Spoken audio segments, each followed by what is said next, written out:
सार्वजनिक बांधकाम विभागाच्या केवळ आणि केवळ हलगर्जीपणामुळे आज गेटच्या आतील दत्त मंदिर कुंभारवाडा येथील 2 निष्पाप जीवांचे बळी घेतले। ही घटना किंवा दुर्घटना नसून हलगर्जीपणामुळे झालेली हत्या आहे। दुर्घटनास्थळी असलेल्या ज्या रस्त्यातून हाईट 1.5 फुटाची आहे आणि तिथे कोणते झेब्रा क्रॉसिंग किंवा सावधानी दर्शवणारे फलक नाही, म्हणून ती गाडी उसळली, अनबॅलन्स झाली व ज्या रात्री अपघात झाला त्यांच्याच दुसऱ्या दिवशी इथे डांबरीकरण करण्यात आले व रस्ता सुरळीत करण्यात आला। गड्ड्याला नवीन काम करून जनतेच्या नजरेत भुरळ घालून तिचे काम करण्यात आले, कारण अपघाताच्या वेळी त्या रस्त्याची लेवल ही 1.5 ते 2 फूट खाली होती व त्यातून गाडी उसळून अनबॅलन्सिंग झाली आणि समोर जाऊन भिंतीला आदळली आणि अशातूनच त्या 2 निष्पाप जीवांचे बळी गेले। मग याला जबाबदार कोण? फक्त आणि फक्त B&C बांधकाम विभाग व त्यांचा हलगर्जीपणा।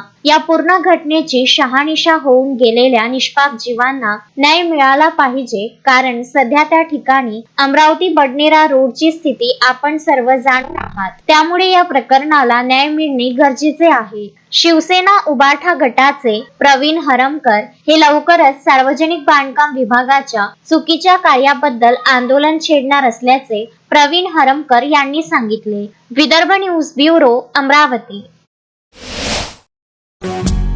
श्रद्धा फैमिली शॉपिंग में जाएंगे हम सभी, साड़ियों की नई डिजाइन देखो यहीं से लाएंगे।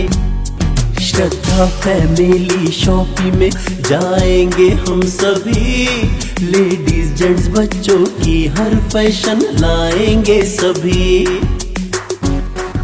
फैशन के सफर में आप भी आगे ही आगे बढ़ते चलिए, क्योंकि बिजीलैंड का सबसे बड़ा आलीशान भव्य showroom Shraddha family shopping and mall, busyland complex, Nandgaon Peth, Amravati.